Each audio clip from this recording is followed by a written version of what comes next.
முன்னொரு காலத்துல அமைதியான யூதேயா மலைகளுக்கு நடுவுல 2 நாட்டோட ஆர்மி சண்டை போடுறதுக்கு ரெடியா நின்னுகிட்டு இருந்தாங்க.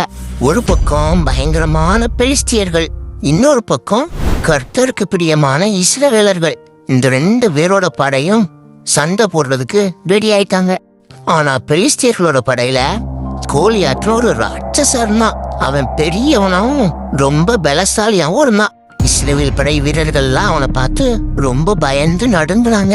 டெய்லியும் போர்க்களத்துக்கு வந்த கோலியாத் இஸ்ரவேல் படை வீரர்களை பார்த்து, உங்கள யாராவது ஒரு வீரன் இருந்தா என் கூட நேருக்கு நேர் சண்டை போட அனுப்புங்க. அப்படி யாராவது உங்கள என்ன ஜெயிச்சுட்டா எங்களுடைய மொத்த பெலிஸ்தியர் படையும் உங்க நாட்டுக்கு அடிமையா வந்துருவோம். ஆனா இதே நான் ஜெயிச்சுட்டா மொத்த இஸ்ரவேல் தேசமும் எங்களுக்கு தான் சொந்தம் அப்படின்னு சொன்னான். இது கேட்ட இஸ்ரவேல் படையில கோலியாத்து கூட சண்டை போட யாருமே முன் வரல. இங்க நடக்கிறது தெரிஞ்ச இஸ்ரவேலோட முதலாவது ராஜா சவுலுக்கு என்ன பண்றதுனே தெரியல. ரொம்ப கலங்கி போயிருந்தாரு.